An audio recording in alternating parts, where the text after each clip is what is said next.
आप सब लोगों के मन में एक सवाल है कि अगर कोरोना एक सामान्य फ्लू वायरस है तो लोग मर क्यों रहे हैं। तो मैं आपको आज पूरा आपको इसका सच बताने वाला हूं कि लोग मर क्यों रहे हैं। वैसे मेरे मित्र डॉक्टर विश्वरूप राय चौधरी, डॉक्टर BM हेगड़े और भी कई लोग इस वीडियोस बना रहे हैं, लेकिन इतनी डिटेल में एक एक सबूत के साथ इस वीडियो में मैं आपको सारी वो बातें बताऊंगा कि दुनिया में लाखों लोग क्यों मर रहे हैं। अब आपका काम क्या है, इस वीडियो को फटाफट डाउनलोड कर लेना, क्योंकि बहुत सारी वीडियो YouTube या Facebook से डिलीट हो जाती हैं। तो अब सुनो ध्यान से, मैं आपके लिए पहले भी एक मूवी की तरह की पूरी कहानी बना चुका हूं। अब मैं आपको एक पूरी मूवी के रूप में बताता हूं कि कैसे और क्या लोग अब मर क्यों रहे हैं। तो कोविड-19 मूवी की आधी स्टोरी मैं आपको पहले बता चुका हूं। आज मैं खुलासा करूंगा कोरोना वायरस से होने वाली मौतों का। आखिर क्यों लोग हॉस्पिटल में जाकर मर रहे हैं और बाहर मौतें कम हैं। कोरोना वायरस से ज्यादा उसके इलाज में इस्तेमाल होने वाली दवाइयों की वजह से लोग मर रहे हैं। इस बात का सबूत 2016 में छपे जॉन हॉपकिंस यूनिवर्सिटी के जर्नल में है। उसमें साफ साफ लिखा है कि 9.5% लोगों की मौत दवाई के कारण होती है और 4% लोगों की मौत डॉक्टर के गलत डिसीजन की वजह से होती है। तो ये पहले से होता आया है, इसलिए लोग मरना पसंद करते हैं, लेकिन इस अंधविश्वास को तोड़ना नहीं। तो मैं आपको एक छोटा सा उदाहरण देता हूं जिससे आपको समझ आएगा। हम सब होटल में, रेस्टोरेंट में, ढाबे पे खाना खाने जाते हैं। हम वहां पे चम्मच से, स्पून से या फोक से खाना खाते हैं। अब आप जब खाना खाते हो तो एक चीज सोचो जरा दिमाग से एक बार को कि उस चम्मच, उस स्पून से पहले कितने हजारों लोगों ने खाना खाया होगा। तो फिर आपका दिमाग पता क्या कहेगा, अच्छा वो तो धुल गया होगा, आप खाना खा लोगे। अब मैं आपसे एक सवाल करता हूं, आप टूथब्रश करते हो, आप टंग साफ करते हो, आप किसी के भी टूथब्रश को अच्छी तरह धो के फिर साफ कर लो, करोगे? नहीं करोगे। क्यों? आपको लगेगा टूथब्रश। अब आप बताओ, दिमाग जो मानता है उसी को मानता रहता है। यही एक प्रॉब्लम है, जल्दी से दिमाग नई चीजों पर विश्वास नहीं करता। जैसे जरा सी भी गंभीर बीमारी होती है, सारे लोग हॉस्पिटल जाते हैं, इसीलिए आप लोग भी हॉस्पिटल जाते हो। अब मेरी इस बात पर कुछ लोग सोच रहे होंगे कि बेवकूफी वाली बातें हैं। अरे बेवकूफी वाली बातें नहीं है, चम्मच तो धुले हुए थे, तो इस हिसाब से आप एक दूसरे का टंग क्लीनर भी यूज कर सकते हो, लेकिन आप नहीं करते हो। आप बताओ, कभी आपके दिमाग में आया होटल या ढाबे में जाके उस चम्मच से खाना खाते टाइम क्या मुझे बीमारी हो सकती है? नहीं आया, क्योंकि आपको आदत पड़ी हुई, आपकी धारणा बनी हुई है। अरे भाई, आप लोग दवाइयों के साथ भी यही कर रहे हो और मौत के करीब जा रहे हो, जो मैं साबित कर सकता हूं। अब आप बताओ, मेडिकली स्ट्रॉन्ग और WHO को फॉलो करने वाले देशों में मौत का आंकड़ा ज्यादा क्यों है? अब मैं इसके आपको कई कारण बताता हूं, ध्यान से सुनना और इस वीडियो में पूरा इंटरेस्ट आएगा। और जितने जानने वाले लोग हैं ना, उनको इस वीडियो को शेयर भी करना है। पहला कारण, इंसानों पर एक्सपेरिमेंट हो रहे हैं, उनको कॉम्बिनेशन की दवाइयां दी जा रही है, जैसे antiviral, anti malarial, antibiotic, antipyretic, anti HIV, जैसे रेमडेसिविर, डोराविरिन, हाइड्रोक्सीक्लोरोक्विन, रिल्पिविरिन, पैरासीटामोल, एक साइक्लोवर, एजिथ्रोमाइसिन, सिफामाइसिन।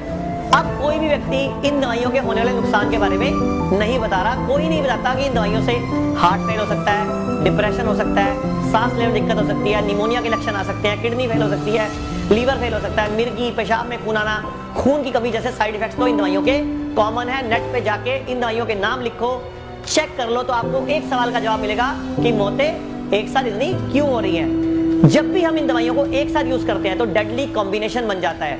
27 मार्च 2020 को जामा कार्डियोलॉजी में पब्लिश हुए एक जर्नल में बताया गया है कि पिछले 40 सालों में एंटी मलेरियल और एंटीबायोटिक जब भी दवाइयां एक साथ दी गई हैं तो दिल की धड़कन बहुत ज्यादा बढ़ जाती है, जिससे सडन हार्ट फेल होता है। 27 मार्च को जर्नल ऑफ मेडिकल एसोसिएशन में पब्लिश हुई एक रिसर्च में बताया गया कि इन दवाइयों की वजह से हार्ट इंजरी हो रही है और हर 3 में से 1 मौत इसी वजह से हो रही है। इंडिया टुडे ने भी 30 मार्च को एक न्यूज दी थी कि गुवाहाटी में एक डॉक्टर की मौत हुई हाइड्रोक्लोरोक्विन की वजह से, और जांच के बाद पता चला कि दवाई के कारण ही उन्हें कार्डियक अरेस्ट हुआ था। 9 मई को हांगकांग के एक न्यूज़पेपर ने ट्रिपल ड्रग थेरेपी से जल्द ठीक हो सकता है कोरोना वायरस के मरीज, एक खबर छापी थी और साइड पे एक छोटा सा बॉक्स लिखा था साइड इफेक्ट, जिसको इतना बड़ा करके लिखना चाहिए था। अब ये सब बताने का मकसद मेरा सिर्फ इतना है कि दवाइयों के सहारे हम जिंदा नहीं रह सकते, लेकिन मर जरूर सकते हैं। और पूरे विश्व में आज तक कोई एक भी रिसर्च पेपर ऐसा पब्लिश नहीं हुआ कि इन दवाइयों को इकट्ठा लेने से कोई फायदा है। हाँ, ये जरूर छप चुका है कि इन दवाइयों को इकट्ठा लेने से नुकसान हो सकता है। तो अब साइंस की बात मानोगे या जो चला आ रहा है, चलता जा रहा है, उसको मानोगे? अब 21 देशों ने कोई लॉकडाउन नहीं किया, ना ही किसी तरह की दवाई का प्रयोग किया। वह बाकी देशों की तरह अमीर देश नहीं है, लेकिन उन देशों में कोरोना वायरस से पीड़ित लोगों की संख्या भी कम है, क्योंकि ये देश WHO पर अंधविश्वास नहीं करते और इन देशों ने अपनी हर्ड इम्यूनिटी पर काम किया। तो लिस्ट देखिए,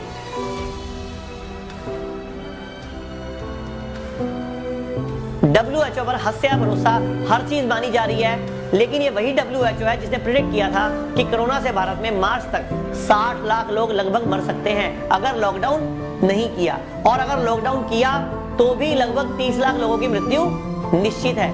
तो क्या ये ड्रामा था, डराने का एक धंधा था? क्योंकि डराएंगे नहीं तो धंधा कैसे चलेगा? कोरोना से ज्यादा लोग तो अस्थमा से मर रहे हैं, लेकिन सबके मन में डर पैदा कर दिया गया है, और ऐसा डर जो निकलने का नाम ही नहीं ले रहा। अब दूसरा कारण है वेंटिलेटर।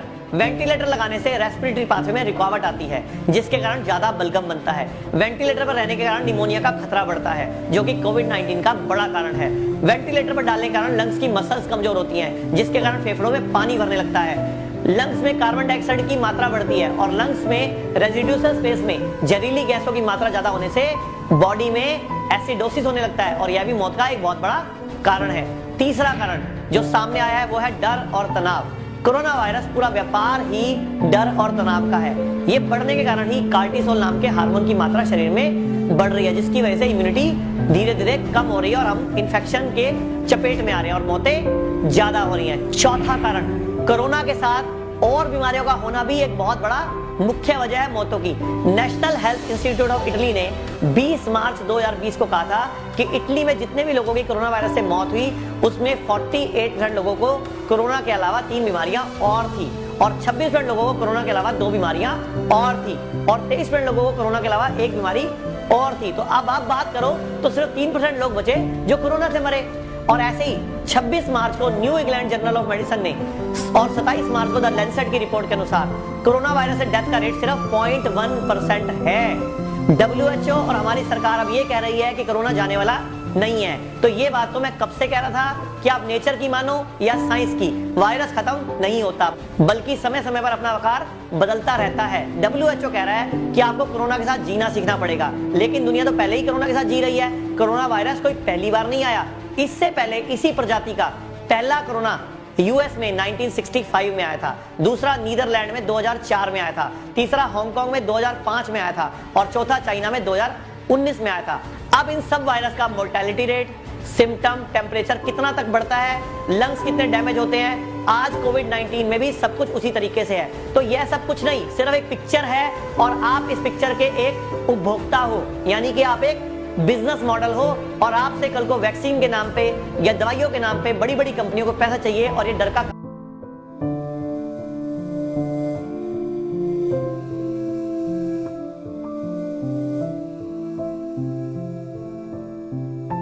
रखने के लिए ये कंपनियां ये खेल खेलती हैं। तो मैं आपको ये बताऊं कि कोरोना पहले भी कई बार आ चुका है, और कोरोना का इलाज नहीं है, और ना ही जल्दी से इसकी कोई वैक्सीन तैयार होगी, क्योंकि ये एक RNA वायरस है, और इसकी खुद की बदलने की, म्यूटेट करने की क्षमता DNA वायरस के मुकाबले ज्यादा है। इसलिए मेरी आप सबसे गुजारिश है कि हो सके तो दवाइयों से दूर रहें, इस झूठ से दूर रहें कि वैक्सीन आएगी आपको बचाएगी। अपने आप को, आप खुद को बचाना है, अपनी इम्यूनिटी को बढ़ाने पर जोर दें। और अंत में WHO भी यही कहने वाला है, सरकार भी यही कहने वाली है, और मैं तो फिर आपको बोल रहा हूं बार बार कि अपने देश की बनी पद्धति आयुर्वेद को अपनाओ, स्वदेशी को अपनाओ, भारत को आगे बढ़ाओ। और ये वीडियो अगर आपको लगता है लोगों के काम की है, लोगों की आंखें खोलने वाली है, तो इसको शेयर करो और पूरे भारत में फैला दो।